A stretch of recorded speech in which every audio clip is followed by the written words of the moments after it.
Steve Simons and Shane Holas and Andrew Balin here. Steve, a wonderful night to play football. Man, oh man, Shane, this is what it's all about. I thought it was good last week in Weimar, but it gets better every week. This is a big one. It sure is. Shiner comes in here with an undefeated record, a Veer offense that I'm sure throughout the course of the game you're going to dissect for us quite a few times, having your Veer experience. And I tell you, just I'm impressed with the field. Not even the players yet. The Superman S looks great. Hey, if we play like we look, we're going to be awful pretty tonight. That's for sure.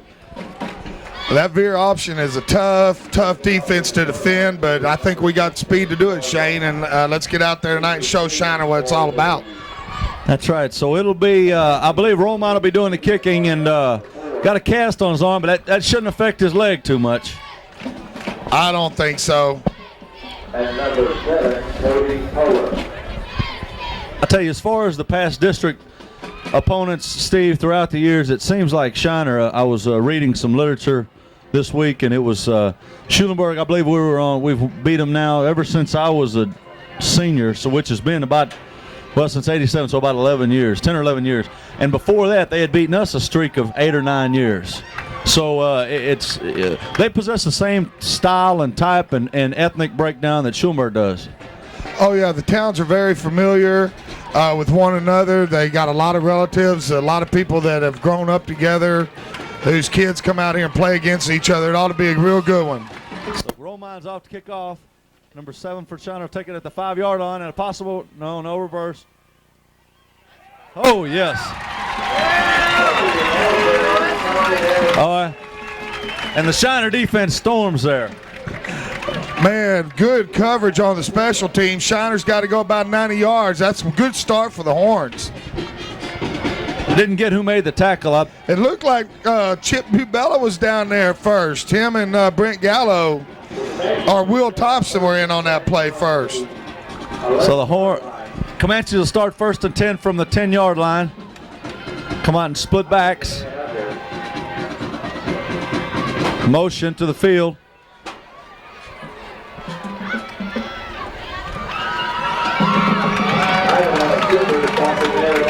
That's 60. Stavino on the tackle. Stavino's in on that stop right there, Shane. He read the play really well. To stop the Veer, the Veer's a pure option offense. You ride the belly of the fullback into the line of scrimmage, and the quarterback's got a couple of reads, and he reads that defensive end right there.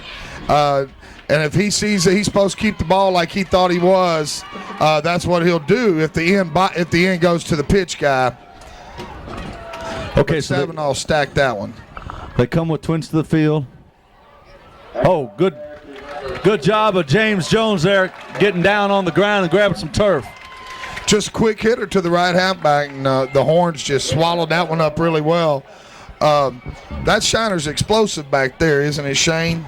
Number 4. Yes, number 4, Adrian Barnett, and I hear he is an excellent running back. Just a junior. We got that headache for one more year after this year, but let's go ahead and put something in the water for him tonight and shut him down. That's right. So it's a big down, 3rd and 5, early in the game from about the 16-yard line. Come out, a very spread out twins to the field. And it looks like they're going to have him. Great defense by the Horns that time. They didn't bite on Shiners trying to spread the field like that. The Veer's is a type offense that you do a lot of, you show a lot, and you don't always necessarily go that way. It's a lot of technique blocking and reads by the quarterback, but Shiner opened up a little different this time. It just tried to come right at us. So it's 4th and about 2.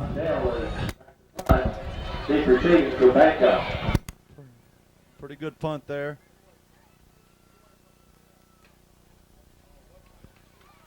And about a 30-yard punt. So the Horns will take over on the 47-yard line. And, Steve, a great way to start this ball game 2 minutes into it. Well, they talk about field position being so important. You hear it all the time. And Shiner had to go 90 yards, Shane, and we're sitting here 53 yards from the end zone. And I like our situation a whole lot better to start. Definitely. So the Horns will come out in a pro set. And we have John Davis in, it looks like, at tight end. No, they're running an unbalanced here, Steve.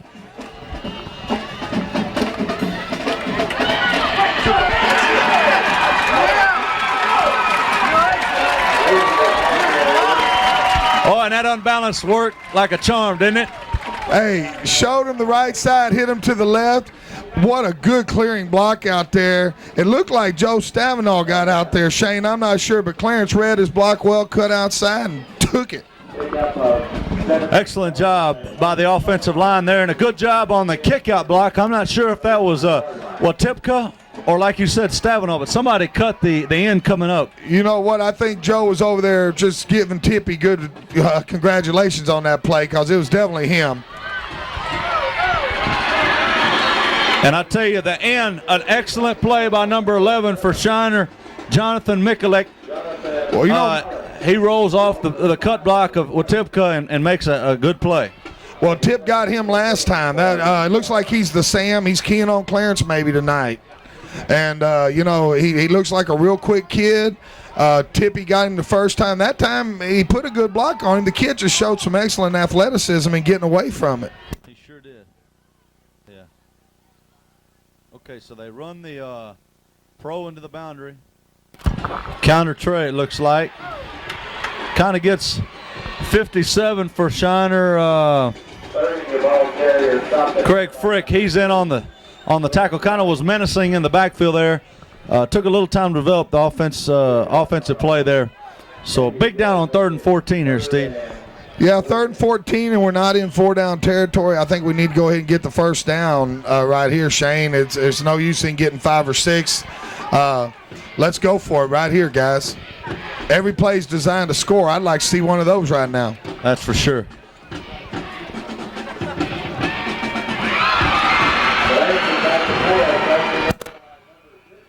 Well, it was a fake pitch to this side, and it was going to be a slip screen to Gallo to the opposite side, and just didn't have time. No, the nose really made a strong play that time. It looked like he just filled the gap that the pulling lineman left there to get on out there and get in front of Brent. So Blanton does a good job of eating the ball, though, and not trying to make trying to do too much. Yeah, a lot of times you see a fumble on a blindside hit like that, but Joel did a good job of eating the ball, and now let's punt it away and keep our good field position. Good punt. So they'll go to bounds the 15-yard line, about a 30-yard punt, and Shiner's going to have a 1st and 10. And I tell you, Steve, as well as Schulenburg looked on defense, Shiner looks pretty impressive themselves. Hey, they didn't get to 6-0 just by going out there and playing games, Shane. They got a real tough football team. They've got a lot of seniors starting, and they're coming here in our house tonight to try to take something away from us. They're playing for a reason. Okay, so they come out in the pro right.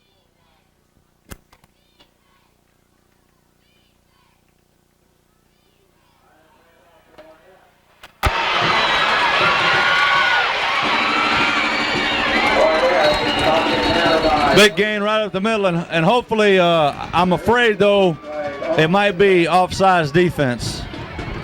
Yeah, they're talking back here at the 40, at the Shiner 40. No, it's going to be a legal procedure. Legal procedure. Big how many? About a 50-yard run, and it's all going to be taken back. So a good opportunity for the Horns to learn how to play that quick hitter.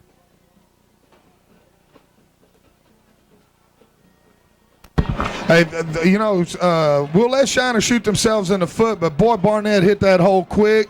Our aggressive, evidently, Hyman read the defensive end, and the hole was there, and Barnett squirted quick. He's very quick. We're going to have to keep a man on him tonight. And we've seen Clarence and Kubinka run down some guys today, but it took a little longer than usual. Took them about 30 yards to run him down. I'm glad they had the speed to do it.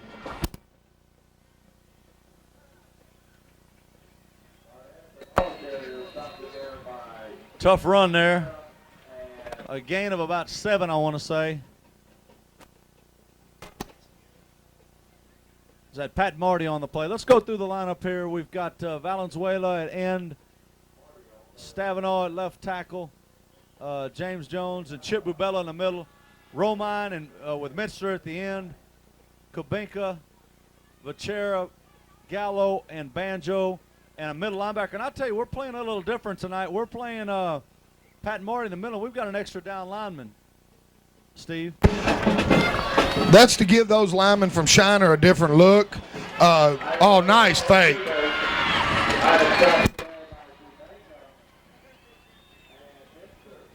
It's almost like magic, Steve, when they run it efficiently. Well, you know, I was associated with a pretty darn good veer quarterback in Danny Davis back at U of H and Terry Elston, just to name a couple. And that play right there, that sleight of hand, but they couldn't have done it any better. He looked like his billing is giving him right there. So it's 1st and 10 on the 30-yard line. Pro to the field. It's a straight dive. And basically, correct me if I'm wrong, Steve, but in this veer offense, basically what you're talking about is getting a fast break, a basketball fast break. Exactly. You know, all offenses, all plays, if they're worked the right way, are designed to score. The veer is literally designed to score. If the running back or the pitch man maintains the integrity of the play until its completion, it should score, unless every single body on the defense does their job. That's right. That's why you have to be so disciplined in this against this offense. Nice job by Marty there to upend Barnett. Going to need a big game out of Pat tonight because the middle is the first read in the triple option, and if the hole is there, they'll give it to that back all night long. It'll never go outside if they can take it up the middle. And I've watched enough of of course, it's not really a veer, it's a bone, but the Rice Owls, well, they run that stuff till the cows come home. The same offense, triple option. That's right. So here we got a big down there, 3rd and about 6. They give it. Oh! I think he's going to be short, but I'm not sure, Steve. Well, we'll see what kind of respect they have for the Shorthorn defense now, because it looked a little short to me, but I bet they bring the chains out on this one, Shane. I'm pretty sure they are. It's right on the line. Let's see how straight those lines are, Steve. Yeah, let's hope they're a little crooked, because that one looks a little close there. It does. We'll see if Rodney Mahawkey had a beverage before he painted those lines. Oh, he just probably had a Coca-Cola and it got him all hyped up. That's right, a little hype.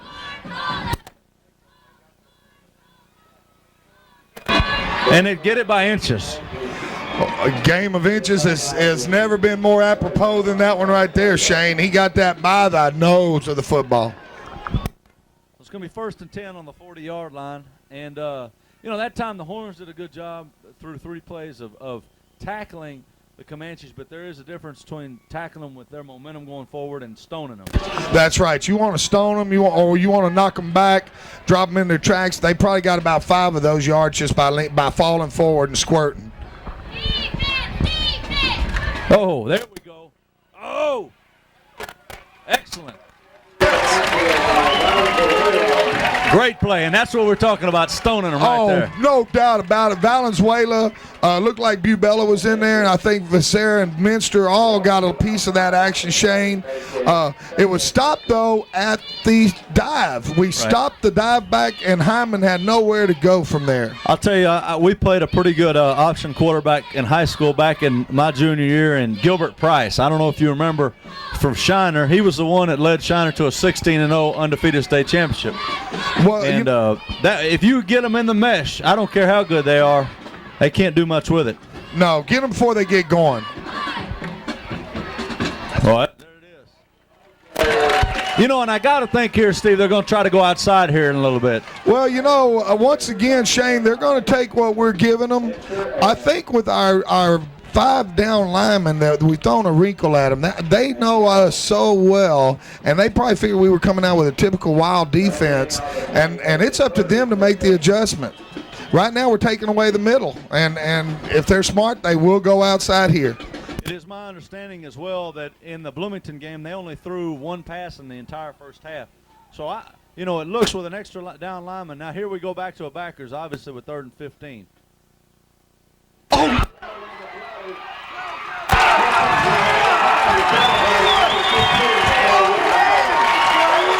And how about that? The Horns stone him at the line. Romine picks it up, and if it wasn't for a heads-up play by their, I believe their quarterback, that's 6 points. Yeah, no doubt about it, Shane. Coy Romine, hey, can't say enough about the young man. He made the stop and made the fumble recovery. I think he had end zone on his mind. I think he did too. He was ready to do one of those dances. Okay, so the Horns take over 1st and 10, and really a good opportunity here to get some points on the board.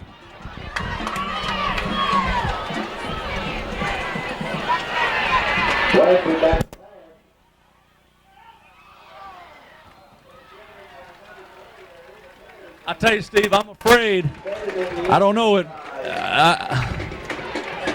Well, we'll just wait and see. Let's see what it could have been on us, Shane. I'm not real sure myself. Let's hope we get a home call here. It's going to go either way, I got a feeling. I didn't think it was interference. I thought it was a no call. Oh.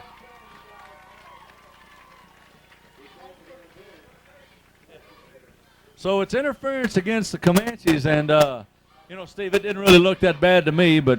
Hey, Shane, you know, we weren't down there, and he was right there. That was the back judge. He was right on the play, and he's right on the call. You know, I think I mentioned this to you before. I used to like to grab him right in the middle of that belly shirt sometimes when they had me beat, and Kurt was getting behind their DB there.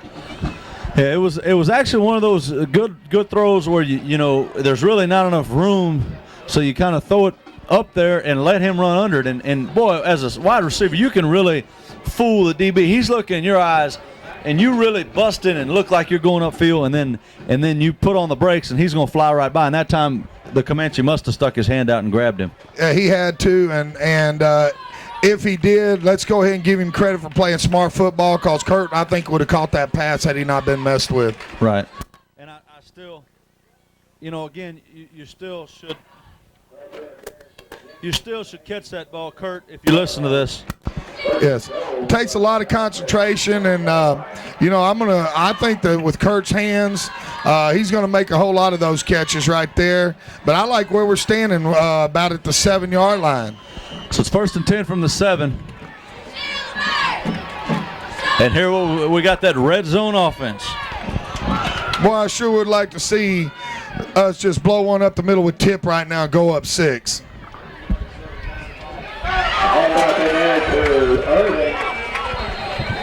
Oh, I got a lot of leg drive there, Steve.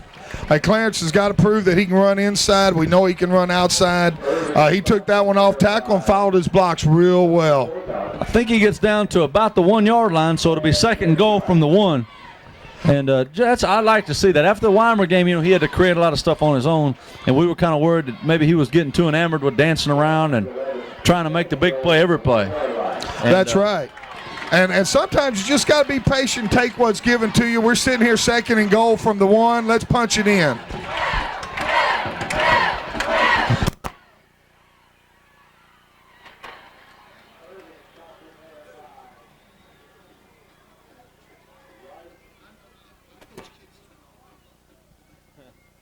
All right, so they sweep outside in a different formation, Steve, than we've seen this year. A kind of a tight wing. You know, Shane, when we did the tight wing to the right side and looked to the wide side of the field, I guess we did that to get an extra blocker out there, or maybe have Shiner think we were going to try to hit a quick hitter and cross him up with the run. Well, it's 3rd and goal from about the 2.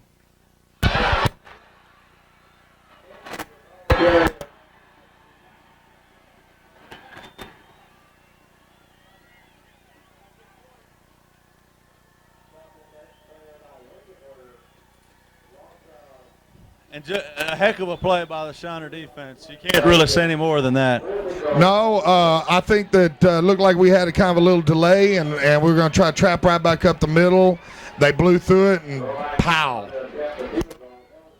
So it'll be a 22-yard or 23-yard attempt from Romine here with Blancett to do the holding.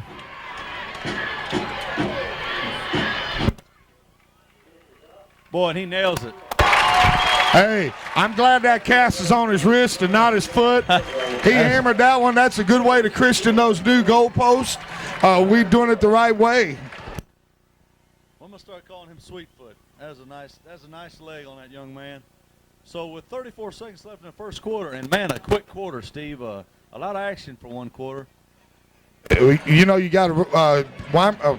Shiner came out running the football tonight and not going outside, so the clock kept running. We really didn't throw that much ourselves, and this is just playoff atmosphere. When it's over with, we're going to say, is that all there is? That's right. Really would have liked to have seen the Horns get in, but really it came down to when we got down there, the trenches. I think Shiner had the upper hand on that second and third down play. Hey, those guys, like I said, they're out here with a purpose. Hopefully putting points on the board and maybe take them down a little bit. They overpowered us that time, and I think that you're going to see the offensive line, those seniors, get together and say, hey, we can't let that happen. We need 6 points when we're inside the 5. That's right.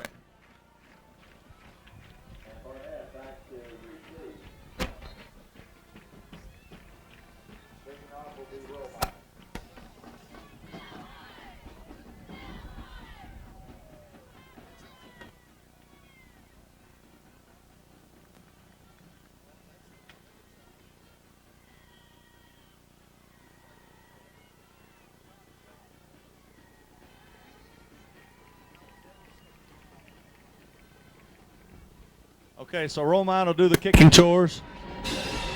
Good high kick. Boy, look at that. Down inside the goal line there. And inside the 20 again. Steve, I haven't seen Schulenburg High School cover a kickoff twice like that, I don't believe ever. Hey, I tell you what, this year I haven't seen it. Joe Stavino just stonewalled that young man right there, and he had full momentum. Joe put him down hard, and his special teams are setting the tone. We got the upper hand right now. That's right. So we'll need to keep playing that Stoneham mentality here and take away the dive and get the quarterback and get the ball back. But let's see what the Horns come out in as far as defensively. All right, we go back to a two-backer set here, Steve.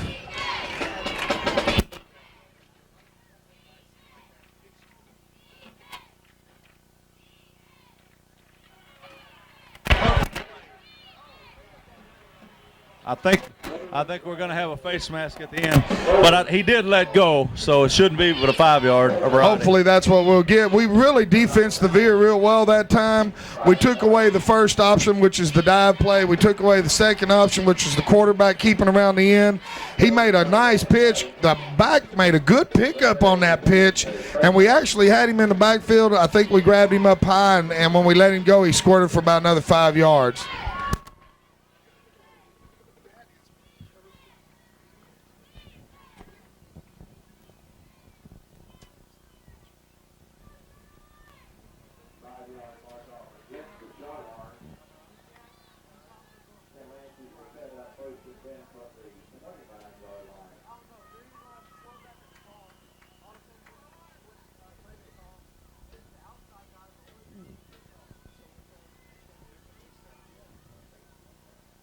So it'll be 1st and 10 after the face mask penalty, and that'll be the end of the first quarter. We're going to take this time to thank our sponsors, James and Dolly Hatfield, Don Blansett, attorney at law, Double B Foods in Weimar, Country Fresh Cleaners in Schulenburg, Schumer Printing and Office Supplies and Sports Specialties in Schulenburg, MCO located on North Main in Schulenburg, Mumgarden Matula on North Main in Schulenburg, Wellborn Petroleum Company through Food Mart, the Schumer Food Mart and JW's Exxon, Rotec Overhead Systems and Equipment, Dolores and Tom Sanders,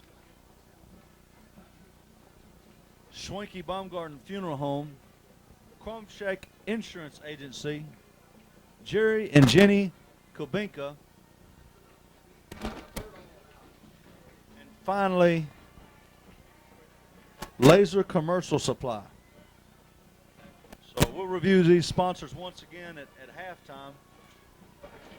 The sponsors, anyone wishing to help sponsor a telecast needs to call 561-888-8888. 8533.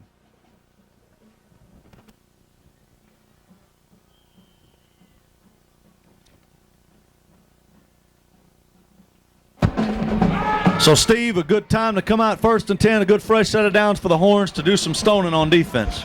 Yep, Shiner's got the wind at their back. Let's see if they open it up a little bit. Good job by the Horns there. I believe that was Davis, Marty, and Romine all around. James Jones, they're gang tackling there. That's it. You're going to have to stop that play, and you've got to be disciplined enough to tackle that fullback or that running back every play, Shane. You can't let him go unhit a single time. So it'll be 2nd and 9, a gain of a yard. You know, the Horns' quickness on defense, Shane, I expect a few more fumbles from Shiner tonight because we're tackling the ball we're tackling the quarterback as he's giving the ball to that up back. That is the danger in the veer. Oh, quarterback goes the wrong way. He went to the left and everybody else went to the right, so I got to think it was his fault. Yeah, I tell you what, but you know how you old quarterbacks are. He's in that huddle telling them to shape up right now. Yeah. They're making him look bad. Hey, I'll tell you what, some of the best plays are ones which go the wrong way because everybody's reading their keys. Especially when you got a well-coached team like Schulenburg. Like you said, they're reading their keys. They're going to go with them, and all of a sudden that quarterback's looking about 15 yards of green. So 3rd and 9 here. It's a pass in the flat. Oh. And it looked like Gallo might get to it, but he doesn't quite get to it. I don't know who tipped that ball. Did you see it, Steve? No, it looked like Valenzuela got a big paw up, but I'm not real sure. I know that the tip drill was in vogue that time, and Gallo almost took it. So the Horn defense really doing an excellent job. Other than a 50-yard gain that got called back, they have really It was Valenzuela. So Valenzuela gets a tip, and we've got Kabinka back deep. Uh-oh. They're doing some shifting here. We've got an official's timeout. Shane, you know, I don't think that we really aggressively went for a block all year long. This might not be a bad time to do it.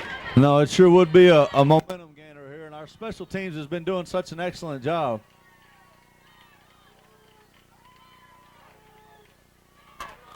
Good punt.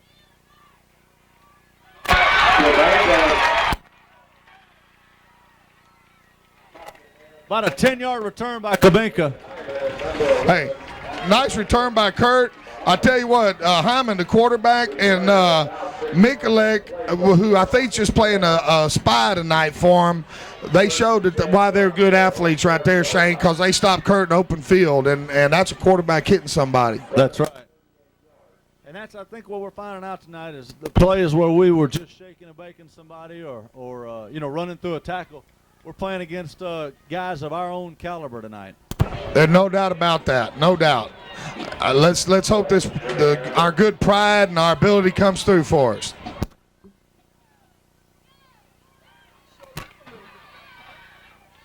Good gain of about 6 yards. Do you know what kind of play that was, Steve? I didn't get the line action. Well, it looked to me like that we were giving them a little bit of a counter option type play. It was a different play. I don't believe I've seen that one this year.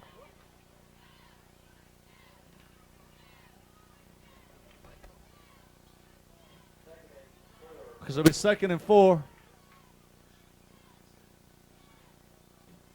Okay, we've got unbalanced to the right, and we're running off tackle. Tippy, he's open.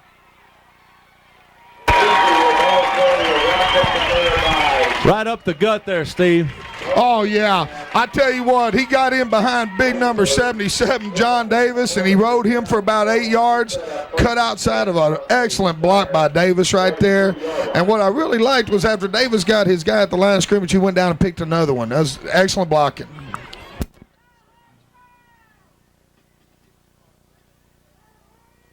So it's a tight wing to the right here, and a multiple formations for the Horns tonight. There.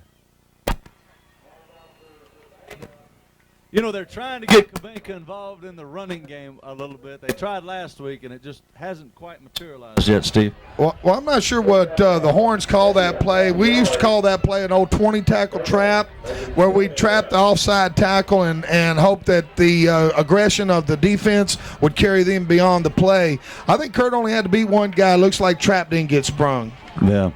So no gain, and it'll be 2nd and 10.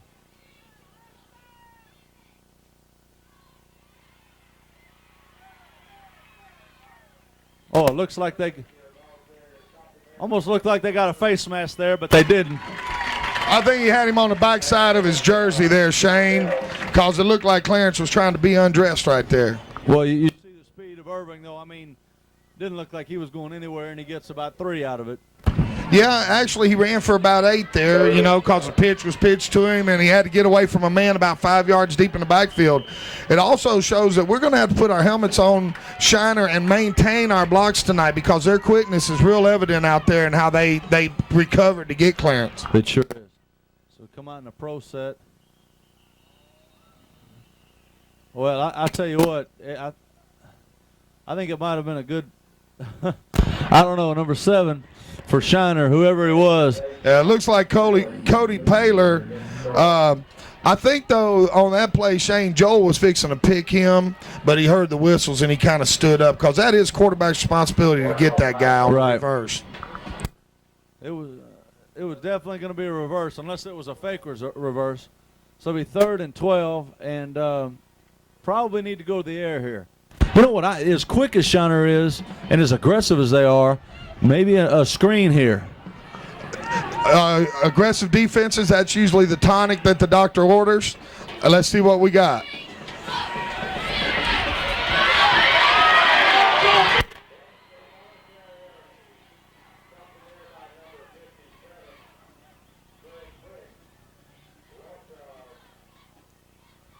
And a sack is going to take us all the way back to our own 48-yard line. Looks like the play opened up, looked like it had a little bit of potential, but Shiner's speed there closed down on Joel and forced him to have to eat the ball. It's one of those deals, you know, and of course, well, I guess you didn't get to watch it last week. I got to watch our cousin get mauled by the Charger defense, and you know, when you get back there, if you know they're coming and they're quick, you got to just get rid of it. And that's it. He had receivers out there. Everybody was shadowed.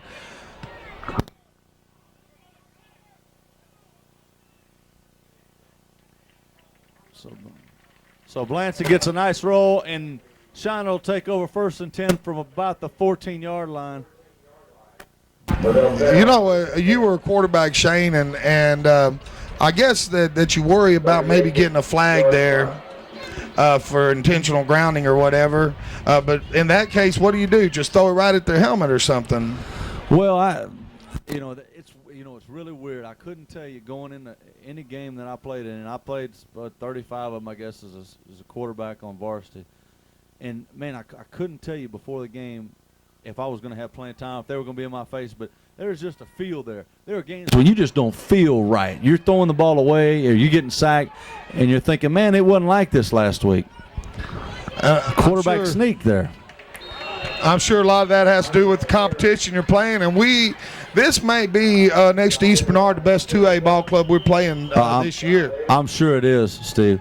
We've got a timeout here coming to the sideline. Official timeout. Head officials talking to Coach Wild. Maybe he's wonder what they're talking about there, Steve. I didn't see a flag or anything, Shane. Maybe the intensity's a little high, and they're telling the coaches keep them calm. But it doesn't even appear to be that. I don't know. That's the only thing I can think of. He's telling him to calm down, but I don't think he's irate over here on the sideline. No, I like Coach Wild's style, Shane. I think it's the perfect mentality for a defensive coordinator, and that's what he is right now. You know, we're on that field, and he's running that defense, and, you know, head coach is another hat he wears, but we know what his background is, and I like him to get excited. Let's pump him up. Oh, there's the ball. Oh, ball. We got it.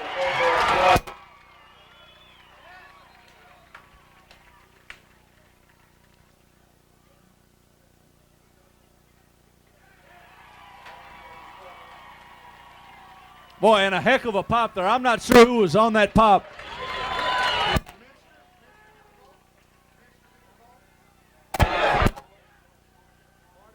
Pat Marty with a big hit. Ooh, recovered the fumble, it looked like there, Shane. There were so many Shorthorns around that ball, I was just glad someone in black picked it up. That ball scored it out really quick. So the Horns pounce on it. And 1st and 10 from the 17 here, Steve.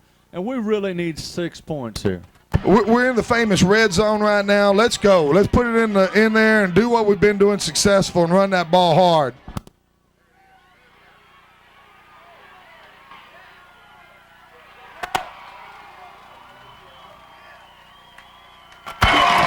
Clarence Irvin goes over the right end, and it's just a race to the pylon, and he wins. Excellent job by the lineman. I believe it was Gallup. Hey, Matt Gallup made a great play, and he never put a shoulder pad on anybody. You know, you were talking earlier, I don't know if we were on mic or not, about a broken play. Well, that wasn't a broken play. You were saying sometimes, let's get this kick through, Roman. Mr. Automatic. Yeah. But it was just an excellent play, and the Horns go up 10-0 with 7 minutes or 6:59 left in the half. And Steve, we're primed and ready to take this game on. Hey, this is the time that you bust loose and take it. On that play that, as usual, I was talking too much to get my explanation across, was when you said sometimes the best plays are like a busted play because everybody's doing their job and making their reads. Well, that time the corner was so worried about Matt Gallup on that post that he went with him and just opened up the whole field for Clarence. There was nobody there to turn it back in.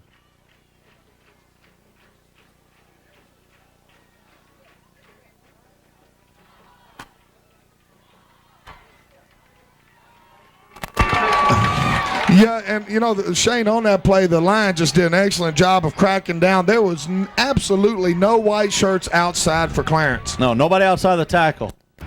Good job, big men. So let's see. We're going to be into the well. It's kind of a crosswind. It's kind of a southerly breeze tonight, but it may be coming out of the southeast. So we may be kicking a little bit into the wind tonight, at this angle. And, boy, Roman's just had excellent kicks so far tonight. We'll see what he can do here. Well, you know, the way Shiner's set up now, Shane, the opening kickoff, those guys were bouncing and jumping up and down and real excited. Right now, their damper's a little wet, and it's time for the Horns to come up with a big defensive stand, score again before the half, and let's just get ready to have a good time in this second half. That's right.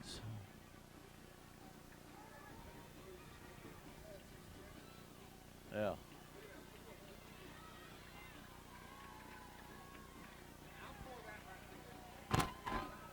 Stay in bounds. So the ball goes out about the 9-yard line. And it's kind of like I said, it's a southerly breeze. He probably was kicking it for the corner, and it didn't quite make it to the end zone. Well, it looked like we were spot kicking and trying to keep the ball away from their speed. And, you know, when you do that, it's hard enough to kick a football as it is. It's not exactly shaped for kicking. And, you know, when you're trying to spot kick like that, it's real easy to miss the mark, have one go off the side of your foot. And it looks like they're going to make us kick it over. So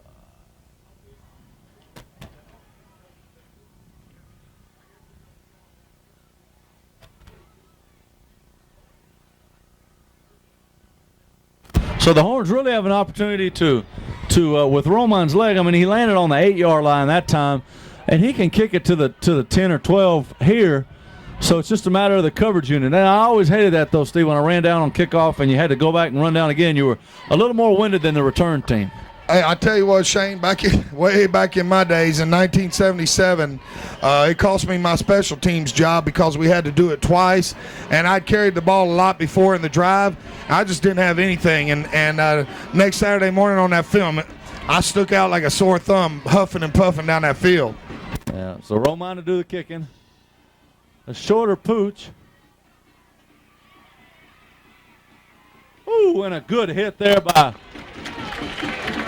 John Davis. Woo! It looks like Big John's come to play tonight. That's another good stop by him.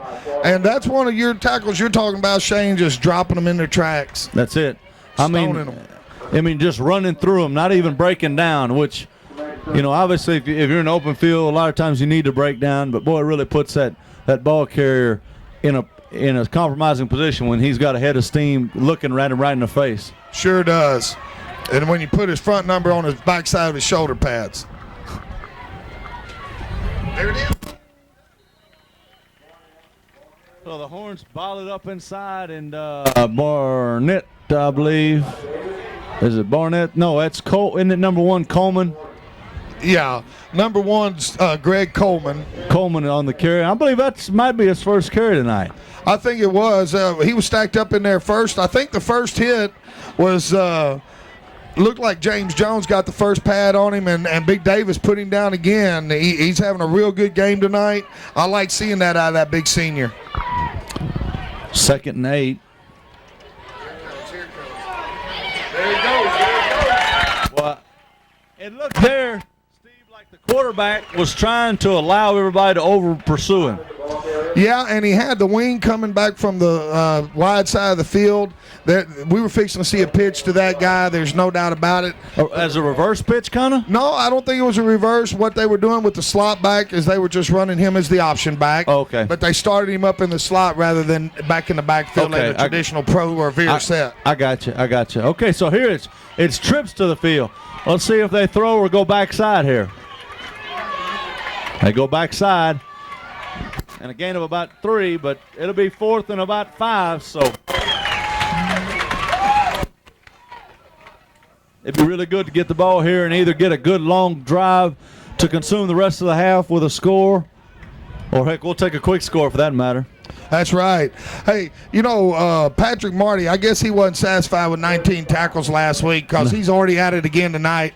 Let's go for 20, Pat. You're doing a good job out there. He has basically snuffed out that dive along with some help from his buddies. Good leg. Good.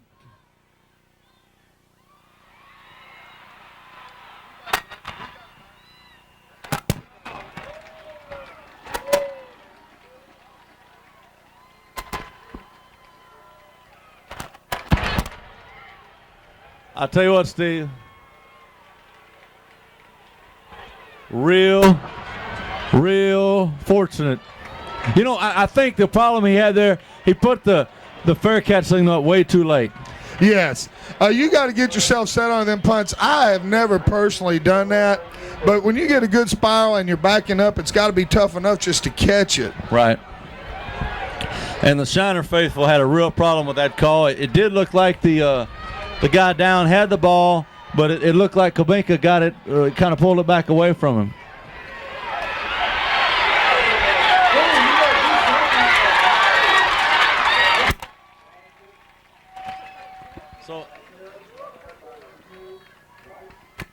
So Blanchett tucks it down and gets about 9 there it'll be 2nd and 1.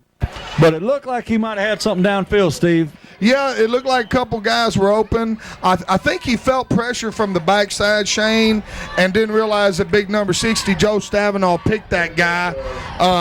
You know, he heard those footsteps coming after him, and I'm glad he took it down and gained 9 yards.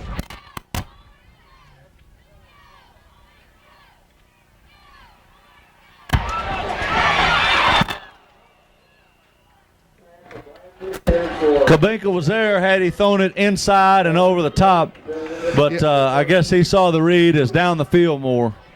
Well, it was a good play. It looked like it was open there. You know, you got to cover about 30, 35 yards of real estate in the air. It's a tough pass to throw. I think that once Joel settles down a little bit, this is his first start back from his injury. He's going to hit that one and feel real good about it. So it's 3rd and 1 here.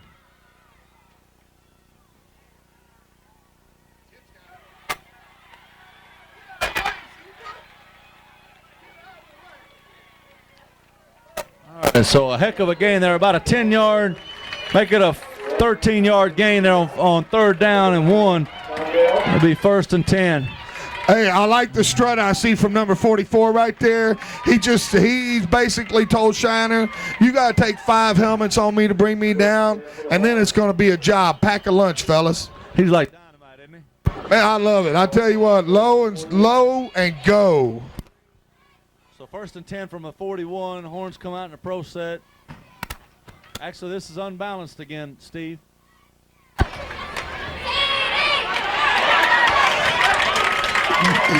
You know, Shane, it almost looks as though we're making them think option on those plays. Or outside, you know. I mean, we're unbalanced out there, and we ran the first play from scrimmage. We put them out there. We brought Big Davis over and lined him up there in a tight end, in a what appears to be a tight end, and we ran that sweep. Exactly, and on that play, they're still keying on Clarence. You got to key on a guy averaging 8 or 7, 8 yards a carry, and that should really open it up well for not only Tippy but the passing game. We're unbalanced again.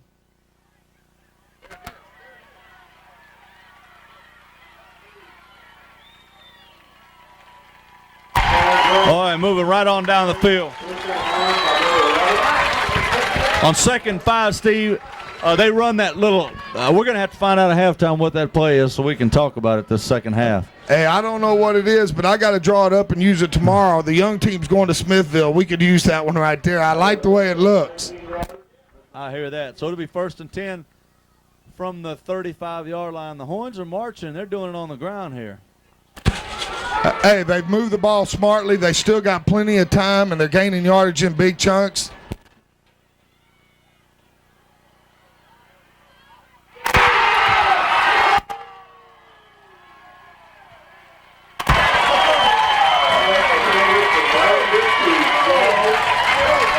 And a great adjustment by Gallo there. I mean, I thought the DB saw it and had to track on it. But, man, Gallo with just a nice job of using his body. Hey, he shows his athleticism right there, and he did exactly what a receiver's supposed to do. He turned into a DB, and he made the pick right there. Nice play. We're set up. Looks like 1st and goal. And I thought he went out of bounds, but the clock's running, which is fine with us at this point. We're back up in the middle here, Steve, and it doesn't look like we're going to gain anything on 1st and goal. We were in this situation before, the first time that is, and didn't come away with 6. So we'll see what the Horn coaches have in store here. Right now, you got to smell that end zone, Shane. You know, Banjo, he tried to pick something out of there. I'm always a big believer that if you get the ball between the tackles, you put your nose to the ground and you run straight ahead and get what you can get. All right, we're in unbalanced, so let's see if they go right. They may go with Tippy. Oh, what a move. What a move. a stutter step.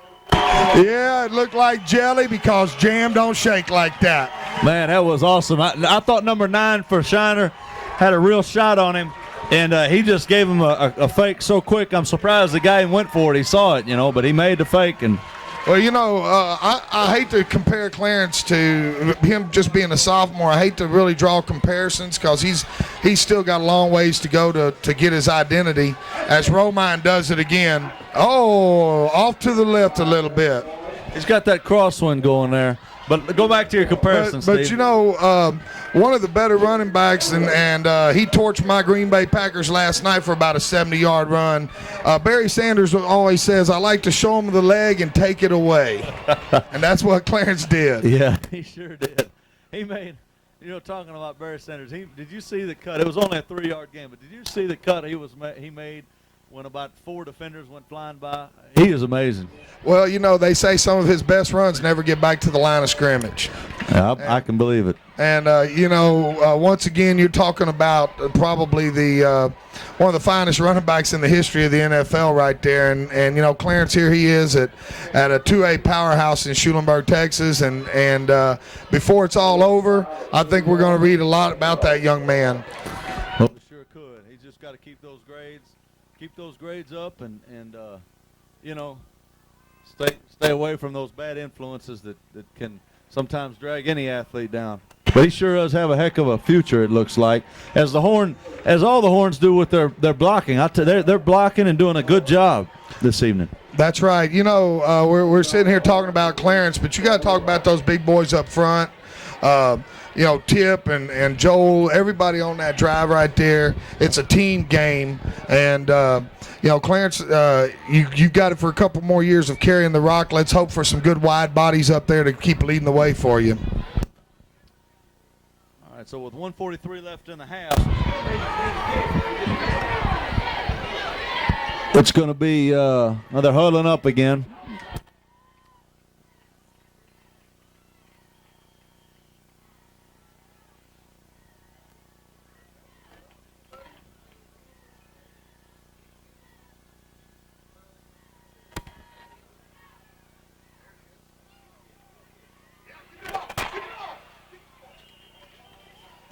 So the Horns do a little pooch kick.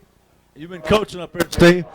And it sure does bounces off the chest of one Comanche and another alertly pounces on the ball. So they're 1st and 10 from about the 34-yard line.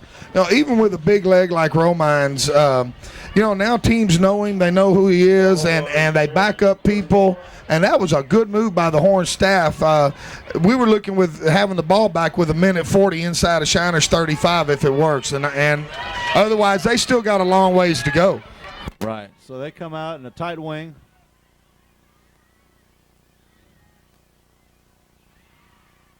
Oh, good job by the Horn defenses converging. That's Minster and Kabinka there to bottle him up, and unfortunately he does get out of bounds. That's a dangerous pass right there, Shane. You got a guy out there all by himself, and you have to throw the ball across the field like that. But Hyman shows he's got the arm to get it out there. He does. So it'll be 2nd and 5 here, and they come out in the same set, the tight wing.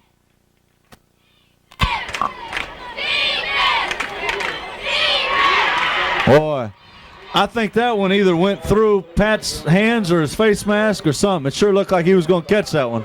Yeah, he was in position, and it was just a good, hard, low throw by the quarterback. He threaded the needle. He did, and it was a quick hitter there. I mean, it looked like the slot back there just takes right up off the off the ball. So it's going to be timeout. Schulenburg with 1:30 left in the halftime. We'll be right back with Schulenburg football. 1st and 10. They come out in tight double wing. I mean, quarterback draw.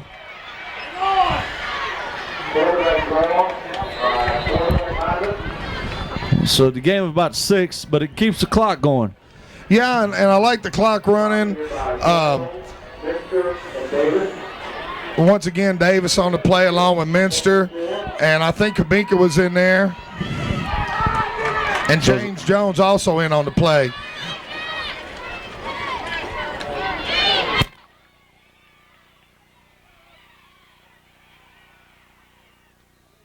And that's really, Steve, that right there is a difference between, I talked about Shiner beating us 8 years straight, a decade ago is when that streak ended, and since we've kind of reigned supreme.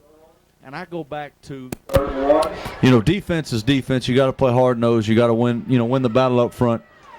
But I still go back to the ability to pass efficiently. And the Horns have possessed that for the last 10 years. And that really is a big plus in this brand of football because you don't always have the athletes that you'd like in the secondary. And here you see the quarterback drop back. He's got plenty of time. He doesn't have the ball up by his chin. He doesn't have his feet set. He's not ready to throw it. And maybe nobody's open. I really wasn't looking downfield, but I can just tell that when you scramble out and get 2 yards, when you obviously you're a minute away from you're 35 yards away with 1 minute, you need more than 2 yards on a scramble. He had his drag man open, it looked like, and like you said, he wasn't ready to throw to him. I think he was looking to hit the big one, and Brent Gallo just had a blanket all over the wide out. So it looks like it's going to be 3rd and 6, and that procedure penalty really hurts them because before they could get a first down fairly easy at 31, and the clock would stop on the moving of the chains.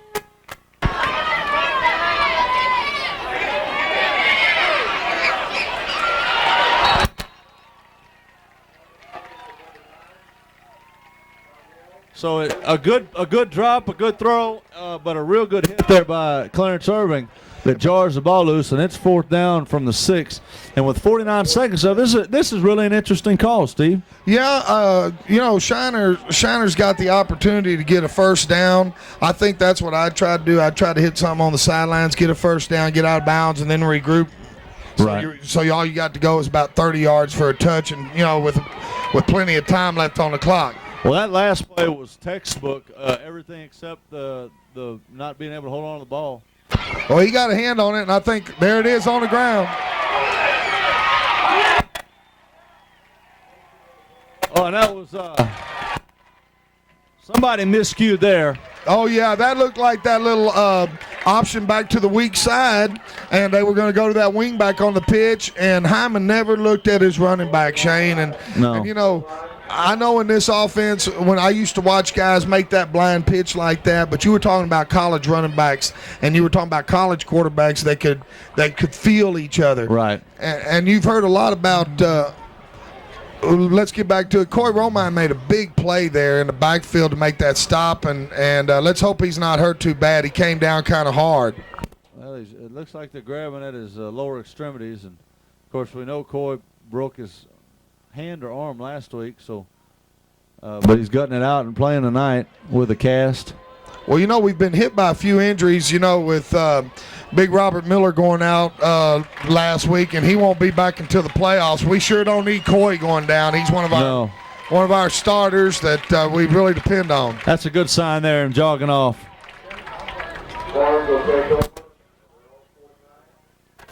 And I just been informed by Mr. Balin here that Big Jeremy Baumgartner's been fighting the flu all week, Shane. I guess that's why we hadn't seen him yet.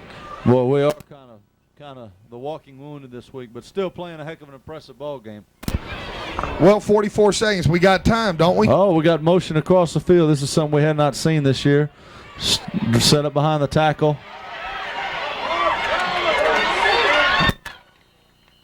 And I tell you what, Steve, if you're gonna, and I know he doesn't want to throw an interception, but against this type of defense, we need to get back, set up, and throw. That's right. Looks like we're rolling and moving with a little bit of a moving pocket and trying to let things develop downfield. You need to be out there coaching, Shane, because I just heard the coaches here to the left of me tell them to go. Let's go to a 3-step drop. Yeah, if you do things, that is good, because if you put a guy in a situation where the only way he's going to be able to throw it is there's going to be a quick break. He's got to get it out there. Then it takes away from this. Drop back, pat the ball, read the defense, and all that.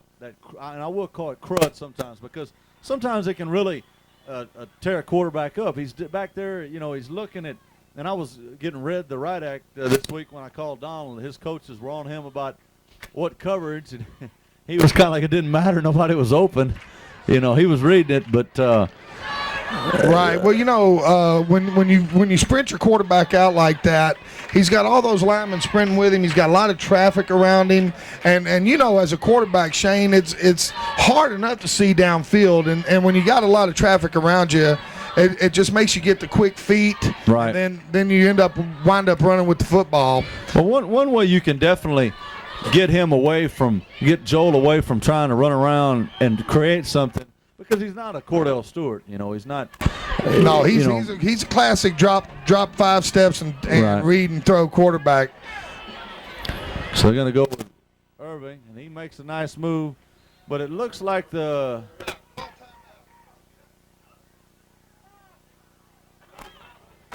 Horns are hustling up to the line of scrimmage. Coaching staff obviously called 2 plays during that timeout. I don't know if we had any timeouts left. There's 10 seconds. It looks like this is going to be the last play. Oh, that's a terrible job by the refs there. So it's straight drop, quick post. Hold on the ball. All right, so that'll be the last play of the first half there. Hey, I tell you what, Shane, it's been all Shorthorns. The scoreboard's in our favor. But I have a feeling that the real game's going to start in about 20 minutes. I know you're right. Shiner's not going to take this line down. So we'll be back with second half action from beautiful Shorthorn Stadium. It's the Shorthorn 16, the Comanche 0.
Okay, we're back here with second half action, and let's take the time to thank our sponsors for the Schulenburg Booster Club, James and Dolly Hatfield, Don Blancett, attorney at law, Highway 77 North in Schulenburg, Double B Foods Incorporated, located on 101 West Jackson in Weimar. Double B Foods salutes our Shorthorn football team, cheerleaders, bells, and our Shorthorn band on their winning efforts. Country Fresh Cleaners. Country Fresh Cleaners is at your service, providing the very best in dry cleaning, providing fast, convenient service, fresh start shirts and jeans, helping you look your best. Schulenburg Printing and Office Supplies and Sports Specialties. Schulenburg Printing and Sports Specialties, the Proschke family, proudly supports the Horns and Lady Horns. IMCO, located at 1121 North Main in Schulenburg. Good luck from staff and management of IMCO. Ken Banks, the owner.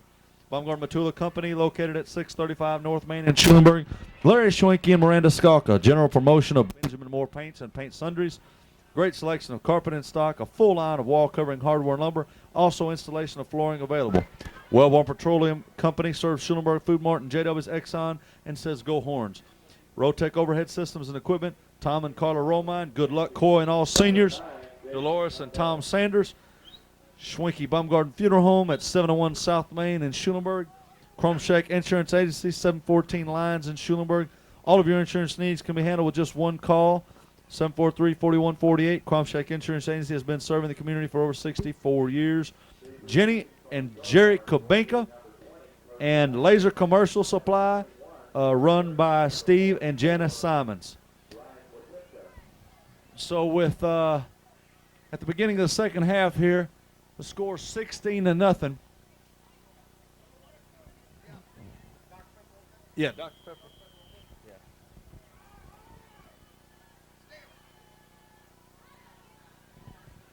Okay, so it'll be Shiner to do the kicking off, and the Horns have a good opportunity here to kind of a short kick, a low line drive, and it's to Kubinka, and this could be a nice return. Hole. Over the top. Yeah, baby.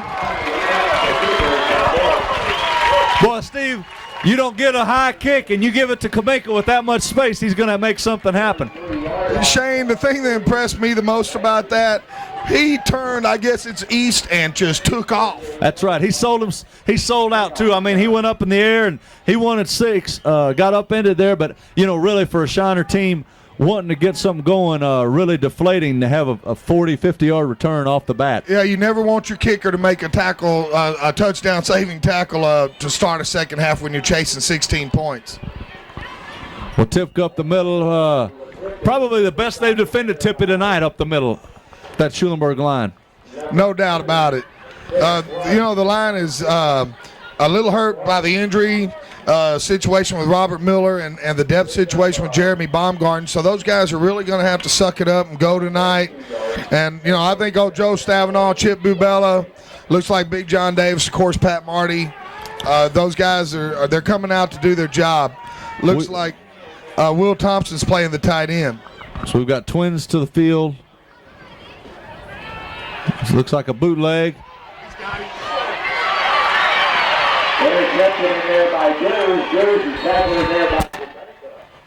That was a throw for Will Thompson, and it was just it's kind of underthrown, but Stevie was kind of running out of room, too. Yeah, that's what it looked like to me. The defensive back got turned around before Will could, and he just made a good play on that ball. Yeah, I'll tell you, on that kind of play, maybe Will, I don't know. It's one of two things. Either Boone got the ball out late or was short, or Will didn't run it deep enough. It looked like a flag route, but it didn't look like he maybe took it in enough and sold it enough. Now, once again, we're rolling, and it was hard for Joel to get set up and make the good hard throw that you're going to need when you're going downfield like that. Yeah. And a swing in momentum, and I'll tell you, last year, I believe it was last year against this same Shiner team when Schulenburg was up 21-0, and at halftime, and the Comanches came storming back, and the final was 21-19. So they are accustomed to giving it all they have for 4 quarters. Well, that's what we were talking about during the intermission. Is Shiner's going to come out to play. The ball game is starting right now. We just got a little bit of a cushion out there. Oh, good job. That's got to be one of those down linemen there. Looks like Tippy got a hold of him and had some help. Boy, he was like an anteater there, boy. He just crawled down in there and grabbed that leg, and he couldn't, the back there couldn't get it, couldn't turn his feet. And, and then everybody else came in and cleared it out, and that's what I really like. You got to gang tackle these backs from Shiner because from what we've seen a little bit of them in the first half, you give them a crease and they can go 60 yards real quick. Okay, so big down here, 3rd and 5, a momentum setter to say the least. Come out in double wing.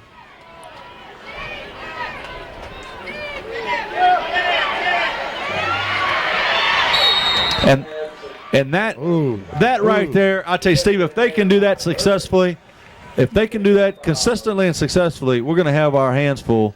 Yeah, that was a good 10-yard pickup right there. Clarence was playing him a little soft. We got a lot of guys up in the box, Shane. Our strong safety's playing more of a deep linebacker. So the defensive backs don't want to let anybody get behind them, but we still can't give them that much of a cushion. No, that just adds such a dimension there when you're able to get back on time and hit a route like that.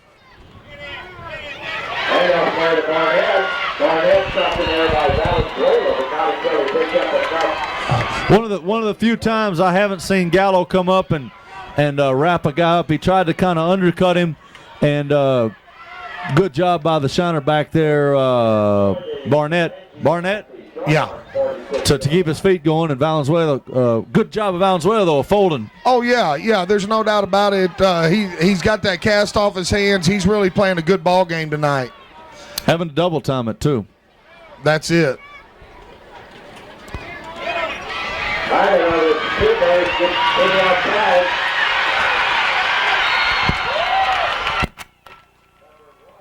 Oh, that was a good job again by Valenzuela folding back, and the only thing you have to say negative about that, or the main thing, is that Clarence has got to force that ball back in. That's right. It looked like they took a receiver and sent him deep.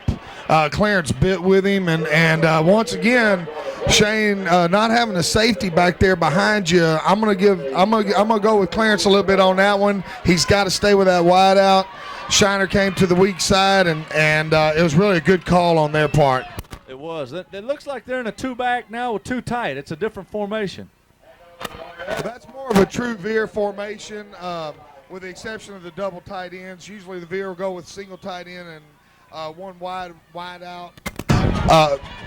That's just typical good veer football right there. And Shiner's hitting hard.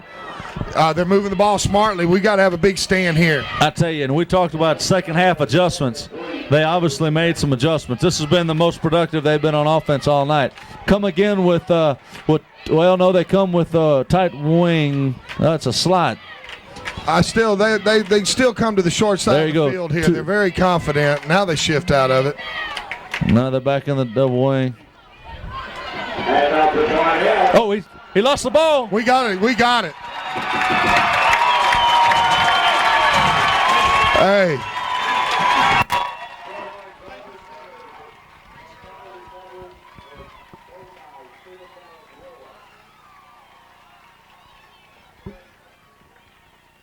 Boy, an excellent job there by one of the horn carriers to fall back and strip that ball. Yeah, and Barnett was going for the end zone. Good defense. Valenzuela is on the ball tonight. I tell you, I sure do like the way that young man's looking on defense. That was a big break. Huge play there. Way to punch it out.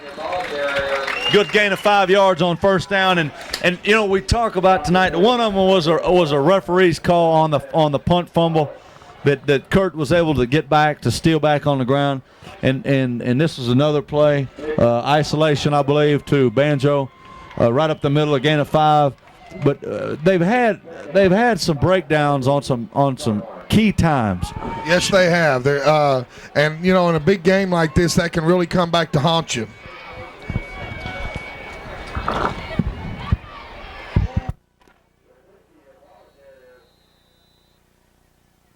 And Tippy not having the success that he had early. No, that time Shiner's defense was fired up. They realized they missed a golden opportunity. But right now, before they start this defensive set, I'm sure those seniors out there are saying, hey, let's keep them in the hole and get the ball back inside in their territory and try to get back down into the end zone. So a big down here for the Horns, as well as the Comanches, 3rd and 5. That would be safe. They run an unbalanced into the boundary here, Steve. That's kind of unusual, but Shiner's done it several times tonight. Nice.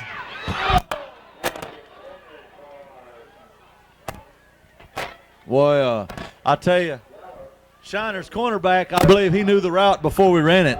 Hey, we were talking about hitting a quick post like that. Shiner, evidently their coaches were telling us the same thing. And, that's a very dangerous pass. That could have been a turnaround right there.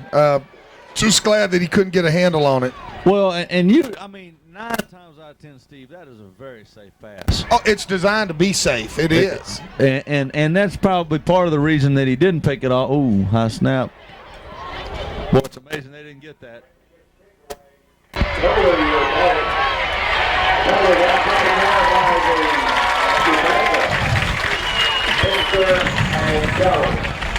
Kabinka and Minster on that stop there and looked like Jones hustling down there also. 37 yards on the play as the Comanches will set up on the Shorthorns. So it'll be 1st and 10 on the 46. Well, we need to combat, and I tell you, in thinking about it, just sitting up here, analyzing and being a quarterback coach, I would much rather be an offense coordinator than a defense coordinator, because an offense, you are conducting the plays. Defense, of course, you're having to react. And we'll see if Shiner comes back to 2 tight ends, because that formation scares me. Hey, it worked for that last drive. Looks like they went back to it that time. But, like you were saying, with the defense, especially when you're facing a triple option offense with a quarterback that can throw the ball, your reaction has got to be good. And right now, this defensive coordinator's nightmare. So they come out with 2 tights. Good job by James Jones to trip the back up. Tell you what worries me a little bit there, Shane. Maybe our cornerbacks are seeing the handoff because they're right there on the play, but that pitch was wide open that time. Was it?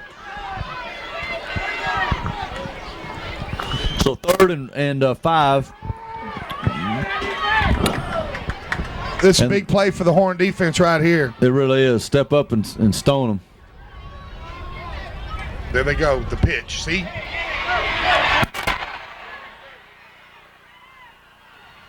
I'll tell you, a good job by Vachera to trip him up, but also a good job by Kurt to play off of that block. And, he tripped up before Kurt had to make the play, but you got to keep your balance out there when you're the last man. Yeah, you had a situation there where they were looking to the pitch. I think the running back came back and said something to Hyman after that last play.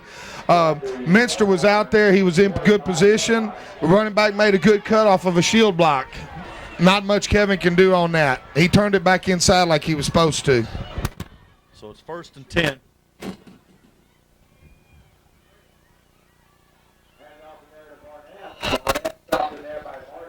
And really for the Veers, Steve, too much on 1st down.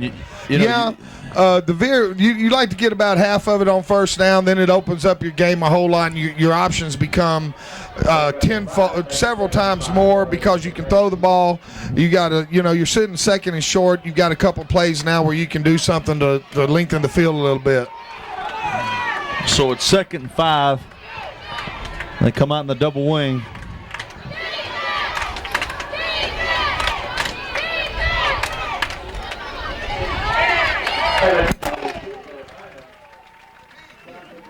Good job by the Horn defense converging on that one, and Roman he's getting up, but he's slower Roman to get and up. Valenzuela, Shane, were on the front side of that hit, but Pat Marty came in and cleaned up. That's kind of hits you need to put on an option quarterback. And only 1 yard gain there, so it'll be 3rd and 4 from about the 19-yard line. Well, chasing 16 points, they're definitely in the old 4-down territory, as people like to describe it here, Shane.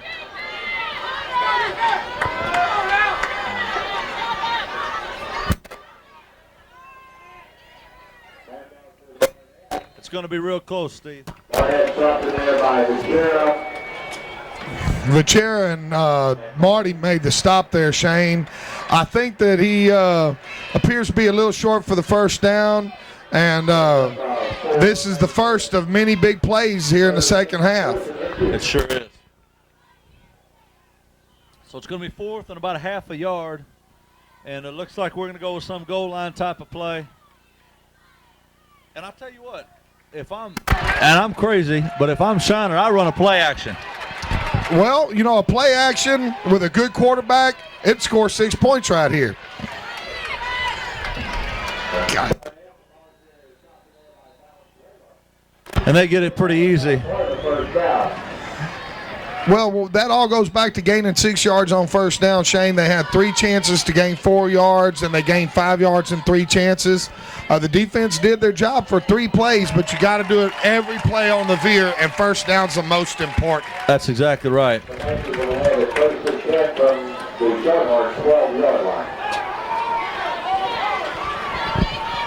And time for another big stand right here.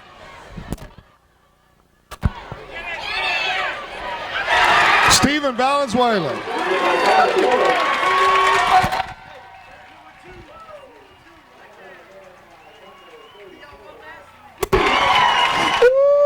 So Valenzuela's putting in his bid for the game MVP, I believe. Hey, he's got my vote right now, but we'll hold off a little bit and wait till the end of the game. But that young man has played a game to be remembered tonight so far. And Twiggy comes through again. I'll tell you what, he's got an excellent caused fumble, an excellent interception when the Shiner's knocking on the door, and here again, Shiner comes up empty. The old nose for the football. Oh, look at that, Shane.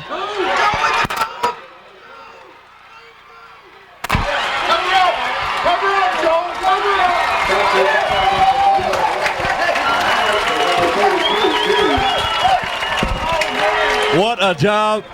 The coaches must have seen something, because he just takes it right over the left guard and busts it for over 50 yards. Hey, excellent play. Joel picked his hole.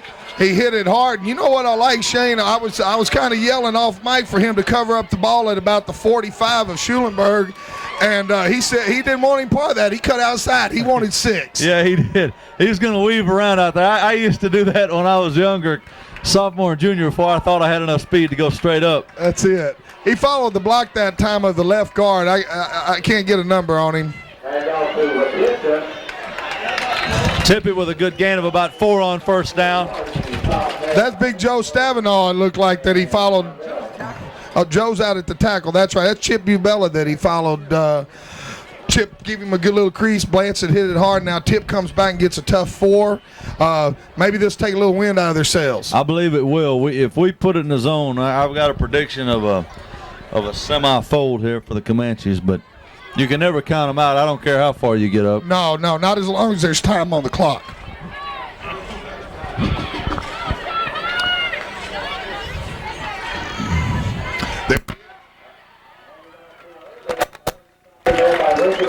Big hole kind of closed up, and Steve, we didn't do our homework. We did not find out what that play is. Well, we let the coaches get down at halftime from us. They're pulling Big John Davis, and they're bringing him around, and it just looks like it's a delayed counter, Shane, of some sort, where it's a little counter option, if you want to call it that. Are they just pulling the tackle? They're not pulling the guard? I seen the tackle out front. They may be pulling the guard, too. Now they line up Davis as a tight end on the left side. Yeah, unbalanced here. Unbalanced. And on 3rd and short, Tippett goes airborne, but gets the first down. I tell you what, when you get some low gravity there and you get him flying up in the air, you've gotten down low. That's right. You're doing something. You are. Number 49 from Shiner. He just can't believe that Tip got over him like that.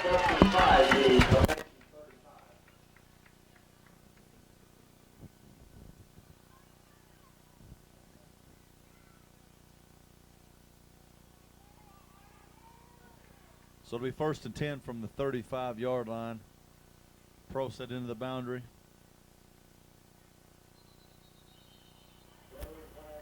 We've got a legal procedure on the Horn offensive line. I believe that's going to be the call.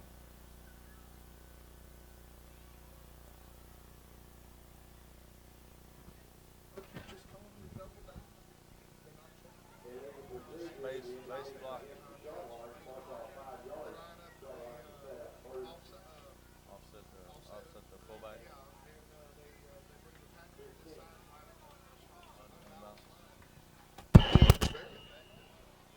What is this? There's unbalanced and there's over, what's it called? End over,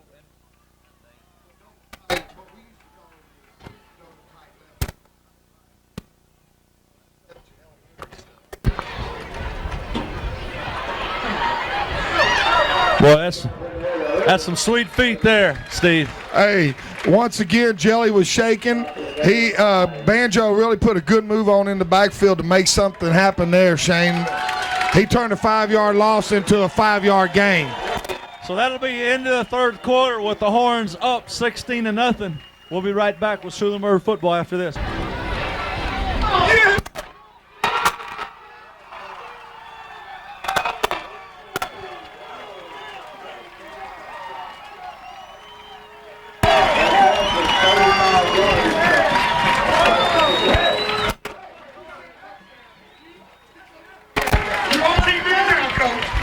What a play. Glance it to Gallo. It's a fake pitch, fake slip screen, hit Gallo down the seam, and I mean an incredible catch. Hey, what a wonderful pull down. That ought to really, really give Joel Blanchard a lot of confidence in throwing that touchdown pass. Gallo made it happen. Let's see if Automatic can put it through. Hey, Shane, I'm going to let the cat out of the bag, though. Coach Casper, before we even came to the line of scrimmage, says, here's the touchdown. So good job coaching by the Shorthorns. Good job by the guys up here in the booth. So with 11:53 left in the ball game, it is Schulenburg 23, the Comanches 0. So it'll be Romine to kick off. Good high kick. Fielded on the 5.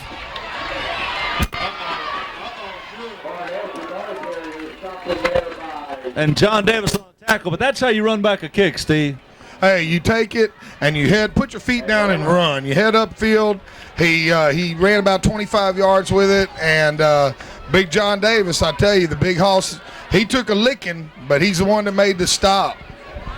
So it'll be 1st down and 10 from about the 28-yard line. And Comanches, if they want to get back in this, they got to have some here, Steve. Now they got to do it right now, Shane. And you know, with the whole quarter in front of them, they need to score quick if they're going to do anything. I believe it's Davis and James Jones in on that one, and just at the line, just nothing happened. Hey, I'll tell you right now, Corey Romine just raised his arms up. Show everybody, give him a big clap. The Shorthorns are definitely fired up, and if they stuff them here, we may be able to put another touchdown on the board. But I'll just feel real good if it stays just like it is. That's for sure. Well, 2nd about 8.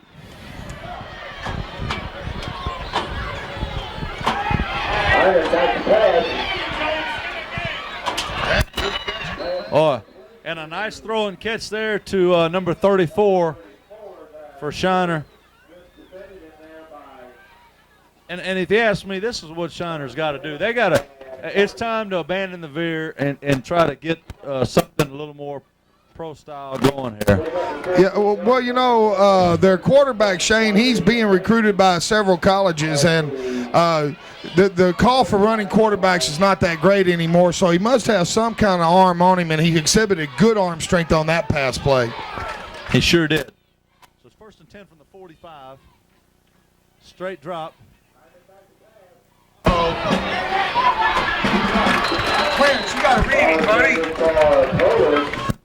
Number 7 had a step on Clarence, but he kind of recovered there. But, you know, fortunate it wasn't a faster receiver. He might have had the upper hand there.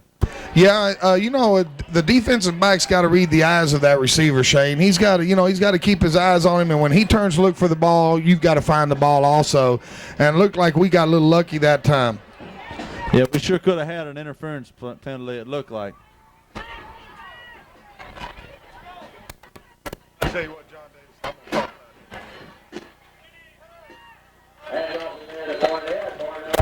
Gain of about 2 there to the number 4.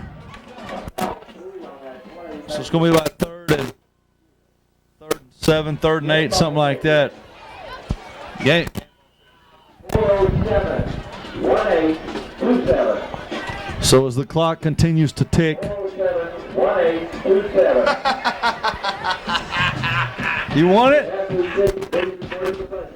You want that damn thing? I cannot believe it. Our Steve Simons has won the game ball.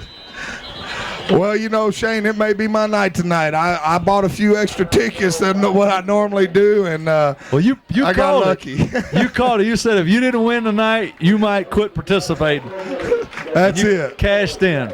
Well, I guess that my 5s and 10s are still safe every week. I'm gonna keep giving them to them now since I got this. That's one, right. Those footballs only cost $50. That's you probably right. paid for a couple of them. There you go. Shane, while we got this time out here, I can't say enough about the way the Horn defense has defensed this veer tonight. I certainly didn't think that with 10 minutes left in the ball game we'd be pitching a shutout against this offense. I didn't either. I mean they and I'm not saying that Bloomington isn't a worthy opponent, but the way they put it on Bloomington and ran so effectively for and had 42 points in the first half, I really expected more offensive output from them. But I think it's just a credit to what the Horns have been doing all week. That's right. We're well prepared, and I know I don't want to talk too soon, but our guys tonight are so prepared for this Veer offense, and the play of Stephen Valenzuela and John Davis, not to mention Pat Marty and the rest of that defense, but it's just been outstanding the way that they've raised their level tonight. It has. It's a totally different team that we're accustomed to seeing after the first 3 games. So Shiner will have it 3rd and 8 with about 10 minutes left in the game. Trips into the boundary here.